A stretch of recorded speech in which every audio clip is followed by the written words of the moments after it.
penatnya untuk istiqamah. Sahih. Tak ada istilah dalam istiqamah ni ringan, tak ada muslimah. Kerana yang ringan itu hanyalah istirahat. Confirm ringan. Kan? Orang Saudi utama tak faham istirahat tu apa. Berehat-rehat itu ringan muslimah kan. Orang paparkanlah iklan, mailah datang surau Al-Muhajirin pukul 3 petang ada kuliah. Apa pukul 3 petang? Tak tahu waktu perdana sedap kita tidur. Ada sinetron pula pukul 3 contoh. Kenapa JK dia tak buat pagi? Kita buat pagi, war-war lah pula. Apa buat pagi di rumah tak selesai lagi? Ada je muslimat. Beralasan itulah tanda orang yang sentiasa bermalas-malasan dalam agama dan hubungannya dengan Allah. Jadi hentikan alasan.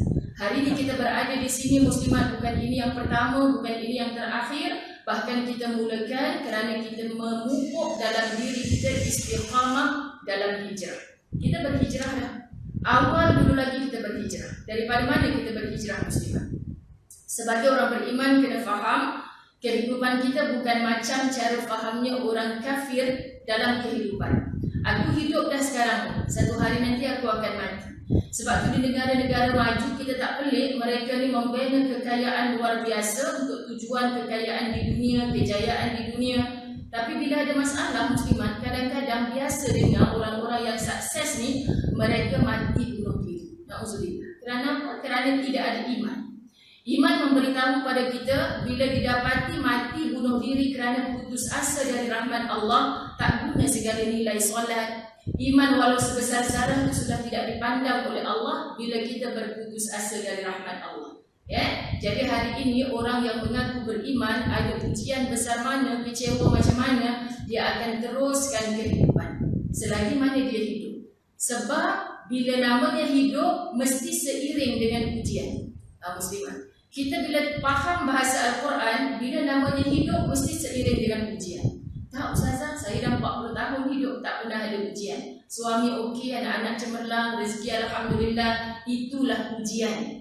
Yakni ujian nikmat muslimat. Ada ramai orang yang saat diuji dengan musibah, ya Rabb, menangis dalam sujudnya, merintih rayu dengan Allah. Ya Allah bantu aku ya Allah. Ya Allah bantu aku mudahkan urusan aku ya Allah. Merintih dengan Allah. Tapi berapa ramai bila diuji dengan nikmat, benar-benar syukur. Syukur itu bukan alhamdulillah bang, naik pangkat lagi, besar lagi gaji. Bukan lafaz alhamdulillah saja. Makin besar gaji, tahun dulu 1990 gajinya kecil, maka zakatnya kecil muslimat. Tahun 2020 gajinya besar, seharusnya zakatnya besar. Tapi kalau nilai zakat yang dikeluarkan masih sama dengan tahun yang bergaji kecil, itu bukan syukur. Faham ya? Kemudian dalam ibadah, kita diberi nikmat sehat, tak pernah sakit, berhati-hati. Sedangkan sahabat yang dijamin syurga oleh Allah, lama tak sakit datang bertemu Rasulullah. Ya Rasulullah, Allah tak sayang aku ke? Lama dah aku tak diuji dengan sakit. Kita harus punya jiwa yang demikian. Bukan seronok bila kita rasa tak ada ujian. Kerana hidup ni mesti ada ujian. Kerana ujian ini cara Allah nak naikkan darjat kita. Cuba tanya cikgu-cikgu yang pagi tadi pergi sekolah. Seronok cuti PKP muslimat dirahmati Allah, sampai kena kecam teruk lah. Cikgu dapat gaji penuh walaupun tak pergi kerja. Sian cikgu-cikgu. Dia pun tak tahu betapa susahnya cikgu-cikgu buat kerja daripada rumah. Muslimat dirahmati Allah. Tetapi apa resahnya mereka duduk di rumah saja tu. Macam mana anak tahun ni nak SPM, macam mana budak-budak UPSR.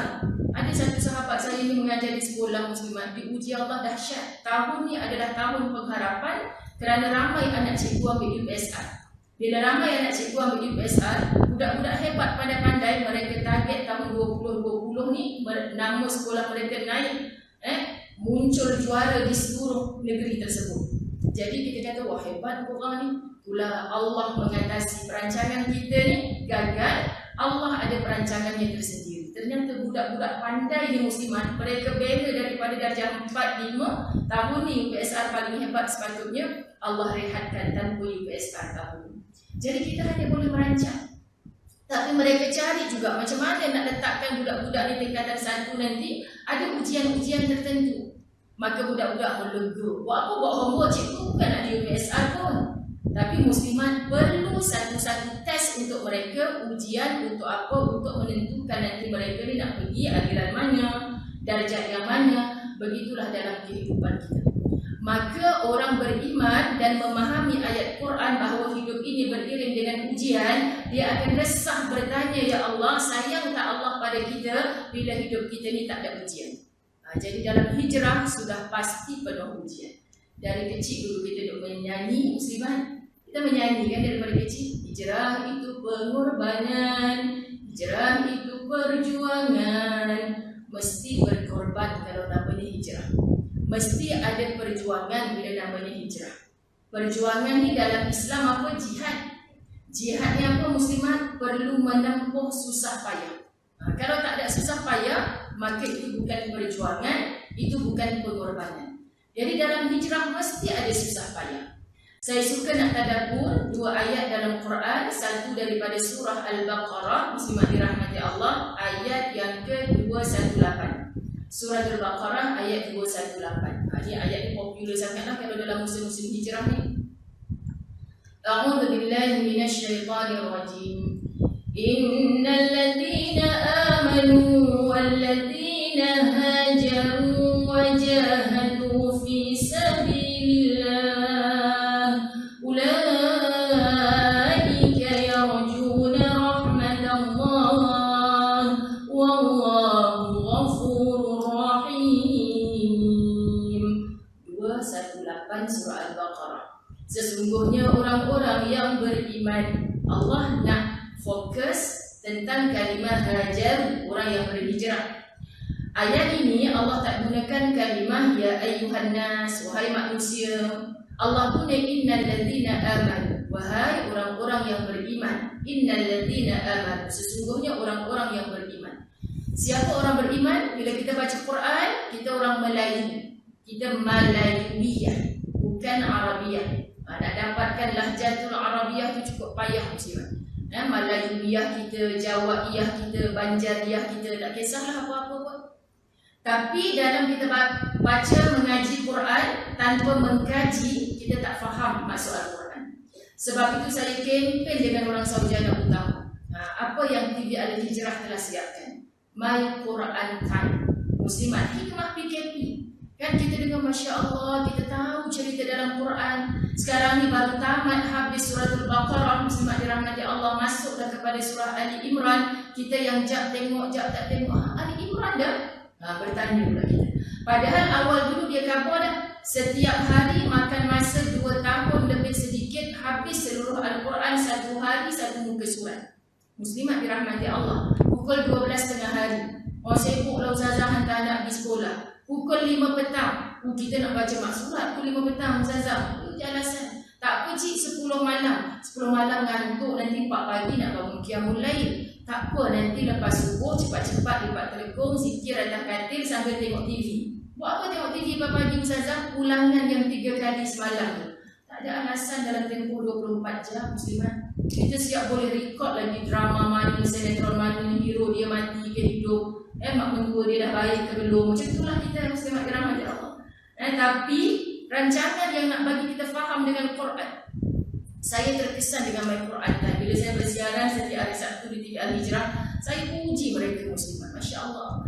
Kalaulah saya kaya, itu yang Nabi suruh kita cemburu dengan orang kaya dan orang berilmu. Boleh cemburu dengan orang kaya, orang berilmu. Orang kaya boleh sponsor untuk 2 tahun program ni. Hari-hari ribuan orang yang faham Quran. Walaupun bukan keseluruhan muslimat. Masya Allah. Bayangkan dia mati nanti mengalir pahala. Kita faham satu ayat sahaja. Dalam Quran ada satu ayat menceritakan isteri wanita ni sebenarnya adalah satu ladang. Saya kata dulu masa sekolah belajar juga ayat ni. Balik asrama muslimat kan, kami duduk satu bilik, dia terkikik-kikik. Dengar tak ustaz tadi? Adakah patut dia kata kita ni ladang?